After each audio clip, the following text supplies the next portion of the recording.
Bismillahirrahmanirrahim. Assalamualaikum warahmatullahi ta'ala wabarakatuh. Alhamdulillahi rabbil alamin. Wa sallallahu ala sayyidina Muhammadin wa ala alihi wa sahbihi wasallam. Amma ba'du. Selamat datang kembali di channel AA Guru Tigarut. Di channel saya, channelnya orang-orang yang masih mau menggunakan fitrahnya, yaitu kekuatan berpikirnya.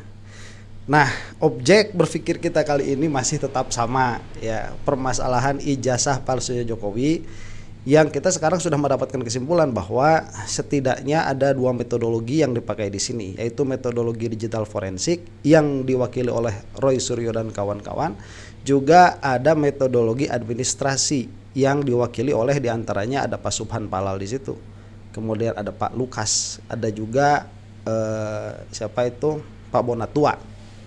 Nah, tergugat di dalam KIP kali ini kita akan membicarakan sidang KIP karena sudah berlangsung lagi begitu ya, tadi siang tuh hari Senin. Ini saya belum melihat sidangnya seperti apa, cuman dari judulnya katanya KPU dipermalukan. Nah, jadi yang tergugatnya adalah KPU. Adapun kemarin yang mengatakan sidang KIP itu bahwa semua gugatan terhadap Polda Metro itu ditolak, itu karena alasan prosedural, bukan karena alasan substansial. Jadi substansinya sudah kita lihat bersama, memang banyak kekurangan dari Polda Metro ini, tetapi pengajuan keberatan dari termohon itu telat gitu. Yang mana pada akhirnya tuntutan kepada Polda Metro akan diulang lagi. Jadi permintaan dokumen akan diulangi kepada Polda Metro, kemudian kalau Polda Metro tidak memberikan, tuntutan kepada KIP akan diulangi lagi. Nah, itu sudah clear permasalahannya. Nah, sekarang mengenai KIP yang tergugatnya itu atau termohonnya itu adalah KPU. Nah, sebelum kita masuk ke dalam videonya, jadi KPU itu sendiri kita sudah mengetahui banyak sekali permasalahannya. Itu kemarin banyak anggota KPU yang mati mendadak waktu Jokowi masih jadi tuh, bukan waktu Prabowo kemarin. Berarti 2000 berapa itu ya? 2020 ya, 2020 atau 2019 tuh. Itu banyak yang meninggal dan tidak ada pengusutan sama sekali, meskipun itu sebetulnya ada celah untuk mengusut. Apakah itu akan diusut setelah Jokowi lengser, saya tidak tahu. Nah, cuman KPU ini bermasalah. Kemarin juga KPU ini ditengarai melanggar kode etik, ya, hanya melanggar kode etik. Padahal kalau ditelusuri juga bisa lebih serius daripada itu, yang mana mereka itu menggunakan jet pribadi dan banyak juga permasalahan di belakangnya. Nah, jadi dari apa yang sudah kita lihat sampai saat ini, kita melihat panitia demokrasi di Indonesia itu bermasalah. Makanya jadi tidak mengherankan apabila produk demokrasinya pun bermasalah. Nah, sekarang kita akan melihat secara bersama-sama detail apa yang terjadi di dalam sidang KIP tadi siang begitu ya, hari Senin. Kita saksikan bersama. Kepada termohon. Jadi tadi pemohon menanyakan apakah uji konsekuensinya itu melibatkan pihak lain. Tadi anggota juga sudah menemukan, sudah mengevaluasi bahwa saya juga baru baca ini ada pihak-pihak lain yang dilibatkan di dalam di dalam uji konsekuensi. Tapi nanti naskah yang Anda berikan itu yang pendapat-pendapat itu tidak menjadi bagian dari bagian dari naskah dokumen yang diberikan kepada pemohon. Ya, jadi cukup SK-nya dan tanda tangannya. Ya, pertimbangan-pertimbangannya itu sudah Anda tuangkan dalam naskah ini. Saya ingin lagi mempertegas bertanya karena betulkah tadi saudara termohon menyatakan bahwa saudara itu sebenarnya ingin memperlihatkan, begitu ya? Sebentar ya. Nah, ini supaya mengingatkan saja, supaya kita ada di dalam konteks yang sama begitu. KPU itu kemarin dipinta untuk melakukan uji konsekuensi, kalau tidak salah sama dengan UGM tuh. Kenapa beberapa informasi di dalam ijazah itu dikecualikan dari apa yang diperlihatkan kepada publik. Nah, dan uji konsekuensinya ini kan harus melibatkan pihak luar supaya memang firm begitu ya, bukan supaya adil kita melihat, supaya firm, supaya kuat lah argumennya KPU ini. Dan ini pun diperintahkan kepada UGM kemarin, yang mana kemarin keluar bahasa kan chauvinism itu ya, merasa unggul sendiri UGM itu. Apakah KPU akan berlaku hal yang sama? Kita simak saja. Betul ya. Anda ini termohon itu paham tidak berkaitan dengan prinsip pengecualian informasi? Kalau Anda membuat ruang untuk orang melihat, entah itu melihat seluruhnya, melihat sebagian, Anda berarti tidak mengecualikan informasi tersebut. Oke. Kalau Anda mengecualikan, berarti Anda menutup orang untuk mendapatkan melihat hasil uji konsekuensi atau melihat informasi yang ingin Anda kecualikan. Itu prinsip dasar. Oke, sebentar ya. Dan untuk mengecualikan itu harus ada landasan hukumnya. Karena jika tidak ada landasan hukumnya, maka KPU terbukti melanggar Undang-Undang Informasi Keterbukaan Publik. Itu yang saya lihat substansi permasalahannya ya. Apakah akan selesai atau tidak nih? Jadi dalam persidangan ini kami jadi rancu. Saudara ini itu mengecualikan 9 item yang ditutup oleh yang oleh pemohon dianggap ditutup, itu dikecualikan, sama sekali orang tidak boleh melihat.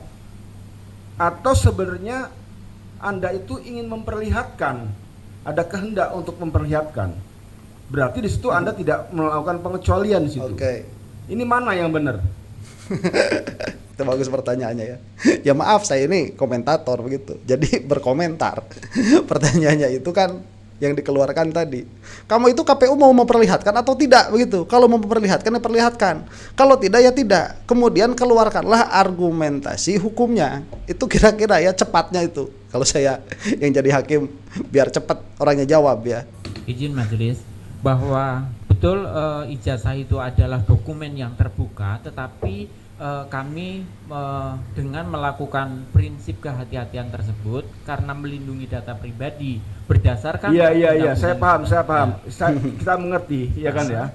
Sebentar ya, itu argumennya sama dengan UGM kemarin ya. Prinsip kehati-hatian yang mana tatkala dipinta pertanggungjawabannya mereka tidak melibatkan pihak luar begitu. Mazhab yang lain yang kemarin disebut itu. Bukan itu pertanyaan majelis. Anda ingin melindungi data pribadi, Anda ingin melindungi data siapa, itu haknya saudara. Anda dijamin oleh undang-undang untuk itu. Undang-undang PDP juga menjamin Anda sebagai untuk menjaga kerahasiaan pribadi. Undang-undang KIP juga menjamin hal tersebut. Pertanyaan majelis adalah, kalau tadi dalam keterangan yang saudara ditanyakan oleh anggota ingin memberikan, memperlihatkan, berarti kan Anda tidak menutup, tidak mengecualikan. Gitu loh. Orang lain boleh tahu. Lain hari nanti masyarakat lain datang, itu juga harus Anda perlihatkan, tidak saja bona tua. Ya kan, sejauh dia mengajukan permohonan. Ini kan tadi disampaikan oleh anggota bahwa pemohon adalah untuk penelitian ya. Untuk penelitian. Lain hari nanti ada peneliti lain datang untuk melihat naskah tersebut, dokumen ijazah tersebut, berarti harus diperlihatkan. Berarti Anda di sini tidak mengecualikan. Gitu loh. Jadi posisi KPU itu tidak konsisten begitu ya. Karena memang kalau misalkan ijazah itu dikecualikan berarti seluruh ijazah dikecualikan. Karena itu di situ informasi publik. Tapi kalau misalkan ijazahnya tidak dikecualikan berarti informasi-informasi yang ada di situ juga tidak dikecualikan. Nah, ini kayak apa ya, bikin orang diam aja begitu. Dipinta ijazah kemudian diberikan, tetapi informasi yang ada di dalamnya semuanya itu ditutup. Yang mana pada akhirnya nggak dikasih juga ijazahnya begitu. Jadi mau menutup atau tidak. Nah, posisi KPU itu kan membuka tapi menutup dengan landasan apa? Membuka ijazahnya tapi menutup informasinya. Ya kan tidak substansial, itu sama saja dengan menolak begitu mungkin. Argumennya hakim ini. Dan bagaimana argumennya KPU nih, jangan kemana-mana dulu. Terbuka khusus kepada pemohon saja. Lah iya, majelis, kalau tetapi terbuka khusus kepada pemohon gitu ya. Kenapa sejak awal, sejak dulu ada permohonan tidak diberikan ijazahnya? Dia suruh Anda perlihatkan. Jadi Anda tidak perlu melakukan uji konsekuensi terhadap dokumen dan naskah ini. Gitu loh. karena kami sebagai badan publik itu tadi menganut prinsip kehati-hatian tersebut. Awalnya sudah kami tutup dulu, tetapi atas perintah majelis maka kami melakukan uji konsekuensi. Termohon, Siap. betul, majelis menyatakan memerintahkan termohon itu untuk melakukan uji konsekuensi. Iya. Karena termohon menyatakan bahwa informasi tersebut itu dikecualikan. Ya. Termohon menyatakan dalam persidangan terdahulu bahwa dokumennya betul, dokumennya terbuka. Tapi informasi-informasi yang di dalam dokumen tersebut, dalam dokumen ijazah itu adalah dikecualikan. saudara menyatakan demikian dalam persidangan, maka adalah hak saudara untuk termohon untuk melakukan uji konsekuensi. Itu perintahnya majelis, iya kan ya. Nah, tapi di sisi lain dalam persidangan hari ini saudara kembali menyatakan bahwa informasi dalam dokumen tersebut terbuka kepada pemohon. Betul. Iya kan? Betul. Terbuka berarti informasi tersebut tidak dikecualikan. Nah, Anda tidak melakukan pengecualian. itu kan inkonsistensi kan, tidak konsisten. Kenapa saya sering kali membahas konsistensi di dalam berpikir, karena kebodohan, kedunguan, keberpihakan seseorang kepada orang lain atau kepada institusi yang lain itu bisa dilihat dari inkonsistensi di dalam berpikir, dan inkonsistensi di dalam berpikir itu bisa dilihat dari inkonsistensi di dalam pembicaraan, dan inkonsistensi di dalam berpikir juga bisa dilihat dari inkonsistensi di dalam tindakan, begitu. Dan inkonsistensi di dalam tindakan ini ada pada diri KPU sebagaimana dibaca oleh ketua majelis di sini. Kalau Anda melakukan pengecualian seluruhnya ditutup, pemohon tidak punya hak akses untuk melihat. Ya, karena kami sudah melakukan uji konsekuensi tersebut dan melakukan eksternal, bahwa di dalam putusannya itu melakukan kita membuka dengan cara memperlihatkan kepada pemohon saja, tetapi tidak boleh didokumentasikan, Ya, itu namanya Anda tidak mengecualikan. Iya, itu membuka berarti. Kalau begitulah kenapa harus ada syarat tidak boleh dikeluarkan ke publik, karena yang meminta itu publik. Jadi dalam filsafat berpikirnya begini, Pak Bonatua yang meminta itu publik. Kalau si KPU ini memiliki asas kehati-hatian dalam pengertian ini tidak boleh diberikan kepada publik, ini adalah individu publik Pak Bonatua itu, maka tidak boleh diberikan. Lah, tetapi dalam satu sisi kepada Pak Bonatua diberikan, tetapi dikatakan jangan diberikan, jangan diberitahukan, jangan didokumentasikan, jangan diberitahukan kepada publik. Lah, Pak Bonatua sendiri itu publik, jadi tidak ada konsistensi sekali lagi dari diri KPU ini. Ya kan, itu nanti perintah majelis akan mengkaji, ya kan. Anda itu berarti tidak mengecualikan. Dalam SK uji konsekuensi Anda berikan ini, ya kan, itu kan Anda juga mengatakan itu diberikan dengan setelah jangka waktu pengecualian informasi publik yang dikecualikan dapat dibuka jika pihak yang berasnya diungkap memberikan persetujuan tertulis. Anda mengatakan demikian di dalam SK ini. Sekarang Anda menyatakan berbeda lagi. akan diberikan sebagian. Jadi mana nih yang kita mau pegang, yang mana? Sebentar, salah satu permasalahannya juga tadi SK-nya itu landasan hukumnya apa. Dan kalau SK-nya demikian, kenapa waktu menunjukkan kepada Pak Bonatua tidak menunggu perintah Jokowi dulu, begitu. Nah, pada akhirnya kita melihat ada apa? Ada upaya ingin lepas tangan dari KPU ini. Entah mungkin ya permasalahan ijazah ini sudah semakin sulit untuk dicari koherensinya dari satu pihak kepada pihak yang lain, sehingga akan terlihat minimalnya kalaupun tidak di dalam persidangan tapi di dalam ruang publik, di dalam masyarakat, ini ancur-ancuran nih ketiga institusi yang dipinta pertanggungjawabannya ini, KPU, Polda Metro, dan UGM, begitu. Nah, akhirnya mereka berusaha untuk melepaskan diri masing-masing. Yang saya lihat belum ada berusaha untuk melepaskan diri itu Polda Metro, itu belum ada usaha ke sana. Kalau UGM sudah ada kan, dengan mengatakan bahwa adapun apa yang dipakai oleh Jokowi, ijazah yang telah kami berikan, dipakainya di mana, untuk apa, itu di luar tanggung jawab kami. Sudah ada tuh UGM. Padahal mereka berkata di hadapan publik bahwa Jokowi itu memang memiliki ijazah yang asli itu. Tetapi mereka berlepas diri. Sekarang juga KPU demikian. Begitu ya. Ini tidak boleh kecuali ada perizinan dari orang yang memiliki data tersebut, tetapi kepada Pak Bonatua diberikan, begitu. Ini sepertinya ada supaya ke dalam publik ini loh KPU sudah memberikan, begitu. Tetapi ya tidak boleh didokumentasikan, jadi tidak bisa disalahkan 100%. Jadi tidak mau disalahkan 100% KPU itu. Yang belum saya melihat ada itu dari Polda Metro. Makanya mudah-mudahan ke depan ini ada permohonan lanjutan dari Pak Lukas, begitu ya, kepada Polda Metro, yang mana kalau misalkan ditolak lagi akan diajukan lagi ke KIP lagi. Ini bagaimana jawabannya terus dari KPU itu ya, kita saksikan lagi nih. Betul, bahwa dari hasil uji konsekuensi tersebut bahwa ijazah itu merupakan dokumen yang terbuka, tetapi bahwa cara penyampaiannya itu hanya diperlihatkan saja.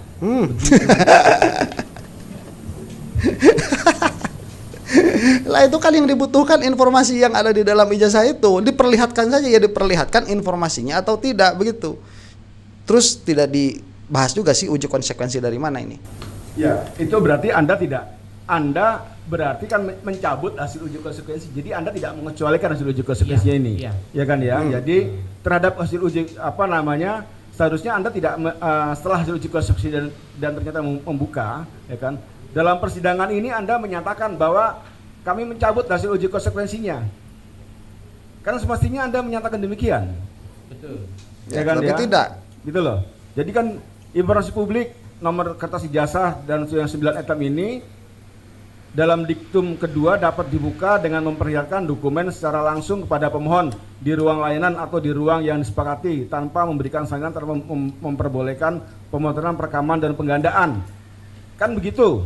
Ya kan ya. Ini jadi memang jadi rancu.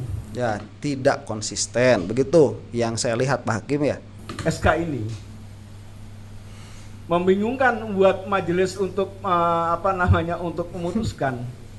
Nanti akan menjadi pertimbangan.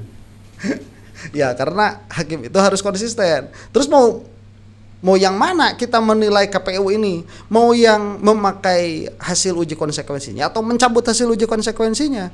Karena di dalam yang diserahkan hasil uji konsekuensinya itu dipakai, tetapi dalam praktek itu tidak dipakai, begitu. Jadi mana nih konsistennya KPU ini? Jadi kalau Anda menyatakan dikecualikan, ya dikecualikan. Gitu. Ternyata setelah hasil uji konsekuensi itu ternyata tidak tidak dikecualikan, ya kan? Maka dalam persidangan ini Anda tidak perlu menyatakan hasil uji konsekuensi dan menyatakan bahwa informasi tersebut adalah informasi yang terbuka. Nah, itu. Jadi seharusnya langsung meratifikasi, langsung merevisi si KPU ini. Ditarik lagi perkataannya bahwa ijazah itu dikecualikan karena berdasarkan hasil uji konsekuensi itu tidak dikecualikan. Tuh kan, ini KPU tadi katanya kan melibatkan pihak luar ya. Karena memang kalau melibatkan pihak luar, apa yang harus dilindungi dari seonggok ijazah itu? Nggak ada nomor rekening di situ, tidak ada data kesehatan di situ, tidak ada nomor KTP di situ, nggak ada. Apa yang mau dirahasiakan? Kamu itu nggak bisa minjem duit ke bank pakai nomor ijazah, itu nggak bisa. Nah, itulah yang dibutuhkan justru untuk apa? Untuk melacak keaslian ijazah ini, penelitian yang disebutkan tadi oleh ketua majelis ya, oleh siapa penelitiannya, oleh Pak Bonatua di sini. Soal teknis bagaimana itu memberikan itu adalah soal lain, terbuka status informasinya dulu.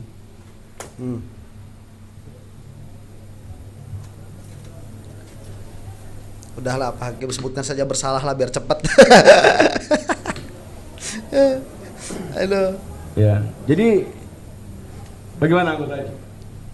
Ya kan ya. Silakan, termohon bagaimana status informasinya?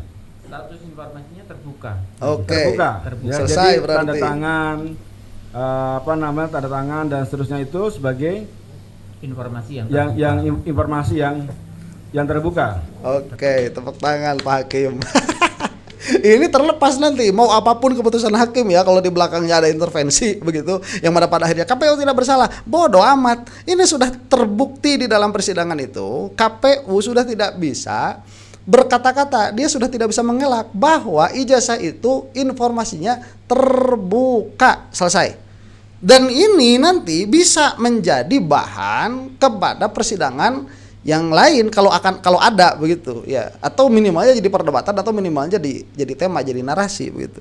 terbuka. Jadi Anda mencabut hasil uji konsekuensinya. Uji konsekuensi ini tidak berlaku. Atau bagaimana? Tetap berlaku, tetapi hanya teknis pemberiannya saja. Perlu kita bicara substansinya dulu. Ya kan, ya, jangan dirancukan dengan teknis pemberian.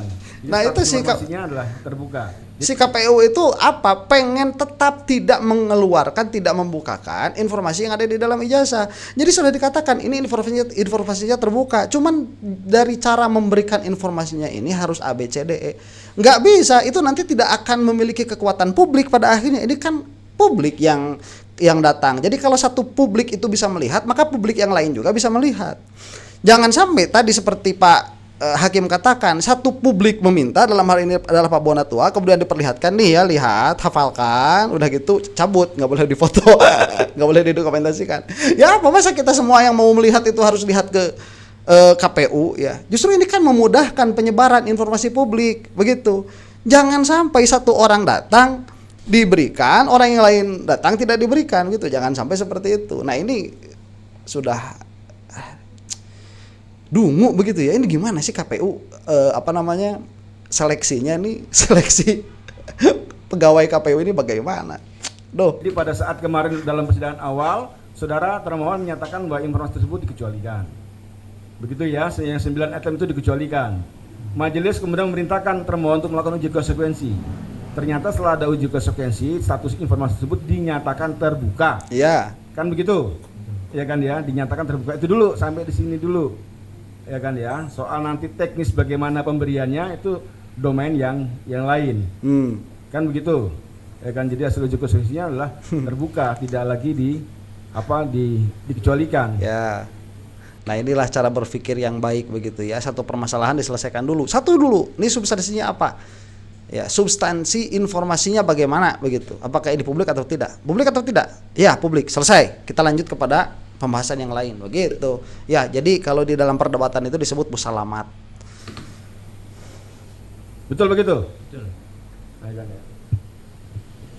Saya bekerja saja ya. Jadi ini kan ada 9 item yang dikecualikan ya. Jadi nomor kertas ijazah, nomor ijazah, NIM, tempat lahir, tanggal lahir, tanda tangan pejabat legalisir, tanggal legalisir, tanda tangan rektor UGM, tanda tangan dekan Fakultas Kehutanan UGM yang ada dalam ijazah itu tidak lagi dikecualikan. Begitu. Tidak dikecualikan, tetapi itu tadi cara. Ya, ntar dulu maksudnya Kan balik lagi kan si KPU ini nggak bisa berpikir itu dikecualikan. Substansinya bagaimana, dikecualikan atau tidak? Tidak, selesai di situ dulu. Ya, bagaimana nanti di dalam memberikan informasinya. Nah, itu yang akan jadi penilaian hakim. Apakah KPU di sini setelah mengakui bahwa tidak ada informasi yang dikecualikan dari ijazah itu setelah uji konsekuensi, jadi tidak ada yang dikecualikan, apakah KPU ini memenuhi tugas konstitusinya untuk memberikan informasi publik atau tidak? Nah, itu yang jadi permasalahan begitu nanti, ya itu whole another story, itu permasalahan lain. 9 item ini itu kan jadinya ini produk hukumnya ya. Ya. Kan ini kan. Nah, kan begini coba. Kan kemarin perintah majelis itu saudara menyebutkan 9 item itu dikecualikan. Nah, karena dikecualikan, majelis memerintahkan untuk dilakukan uji konsekuensi ya. Nah, kemudian tadi didalami oleh majelis, saudara sebenarnya bisa membuka akses kepada pemohon dengan cara melihat. Kemudian oleh ketua majelis, kalau begitu tidak lagi dikecualikan. Nah, nanti kita bicara teknis pemberian itu kan nanti apakah dengan cara melihat, apakah dengan cara nanti mendapatkan salinan, itu kan nanti dulu. Sekarang statusnya ini ya, apakah saudara masih tetap bertahan pada SK uji konsekuensi ini ya, atau bagaimana begitu? Silakan. Bertahan pada bahwa dokumen ijazah itu sebagai informasi terbuka, tetapi bahwa di dalamnya informasi publik terbuka dapat diakses publik yang mengandung materi yang dikecualikan terhadap 9 elemen itu tadi, maka itu dilakukan teknis pemberian. Begini ya. Kan itu kan ada uji konsekuensinya, disuruh uji konsekuensi gimana sih? Ini nggak tahu bodoh apa pura-pura bodoh ya? Kalau saya jadi kasih hakimnya udah kesel itu, udah kamu nggak layak gitu ya. Apa sih mau ngomong apa sih? Kalau seandainya ya majelis misalnya, ini andai-andai aja, majelis mengabulkan bahwa pemohon dapat melihat ya informasi, nanti yang kemudian mengabulkan terhadap 9 item yang saudara kecualikan, berarti kan sama saja dengan hasil mediasi yang sudah diterima oleh pemohon itu, yang tidak ada 9 item itu, begitu ya? Paham nggak saudara maksudnya ini? Kan begini ya, saya ulangi lagi ya. Yang dikecualikan itu adalah informasinya, ya. Informasi dikecualikan. Karena itu majelis memerintahkan Uji konsekuensi. ya di sidang berikutnya agar saudara melakukan uji konsekuensi. Uji konsekuensi itu haknya saudara. Begitu. Jadi sayang kalau tidak digunakan sebagai prosedur untuk mengecualikan sebuah informasi. Mekanismenya harus uji konsekuensi karena di situ ada dasar hukumnya. Tadi saudara jelaskan ada pendapat ahli, ya kan, dan sebagainya. Itu adalah hak-hak saudara untuk mempertahankan ya 9 item ini merupakan informasi yang dikecualikan berdasarkan pada argumentasi hukum yang ada begitu ya. Baik Nah iya, supaya punya kekuatan hukum di persidangan begitu. itu dari argumentasi undang-undangnya, kemudian konsekuensi bahayanya jika dibuka begitu loh. Tapi kemudian tadi dalam persidangan saudara mengungkapkan kami bisa memberikan semuanya kepada pemohon. Ya. Nah, hanya kepada pemohon kan itu tadi yang terungkap dalam karena pemohon mengajukan permintaan informasi. Nah, kalau demikian berarti kan tidak lagi dikecualikan begitu. Ya. Terhadap dokumennya. Iya, dokumen itu kan berisi tentang yang diminta dikecualikan itu adalah informasi dikecualikan, bukan dokumen dikecualikan. Coba saudara didiskusikan dulu dengan teman-teman itu. Jadi biar nggak salah memberikan statement. Oke, ini saya entah ya, Pak Hakim ini kok ingin berhati-hati sekali. Jadi kalau pada akhirnya nanti tidak ada yang dipersalahkan ya wajar, karena memang dibimbing seperti ini. Harusnya kan KPU siap tuh, tahu bagaimana cara menghadapi persidangan seperti ini. Yang mana kalau misalkan hakim melihat ini tergugat itu tidak siap, ya sudah diputus saja. Kalau di Amerika nggak ada persidangan seperti ini. Hakim minta nih, hakim sudah memiliki perkara-perkara yang diminta di situ. Dalam hal ini misalkan uji konsekuensi, kemudian pertanggungjawaban kenapa apa yang dilakukan berbeda dengan uji konsekuensi dan lain sebagainya. Itu sudah punya pertanyaannya hakim itu. Ditanya nggak bisa jawab, udah selesai, kamu kalah begitu. Yang menang penuntut. Begitu. Karena memang berarti di dalam di dalam bisnis as usual, day to day bisnisnya KPU tidak memakai hukum, begitu. Itu sudah terlihat. Ya memang kalau hakimnya mau adil begitu ya, mau adil. Bukannya malah dikasih kursus, begini loh caranya ya, supaya perkataan kamu itu bisa memiliki kekuatan di dalam persidangan. Ya enggak seperti itulah. Masa udah kalah selesai begitu. Gimana sih Pak Hakim ya? Ini saya pinta mudah-mudahan Pak Hakim ini tidak melempem di tengah jalan begitu ya. Karena ini bagus untuk edukasi kepada publik bahwa persidangan itu begini loh seharusnya. Nanti kalau ada yang bersidang lagi ke KIP begini loh cara berpikirnya. Tetapi tidak bagus di dalam nuansa persidangannya itu sendiri, itu tidak bagus ya, karena pada akhirnya ini jadi kuliah bukan jadi persidangan gitu ya. Demikian, semoga kita semua ada dalam lindungan Allah Subhanahu wa taala. Wallahu taala alam bisawab. Assalamualaikum warahmatullahi taala wabarakatuh.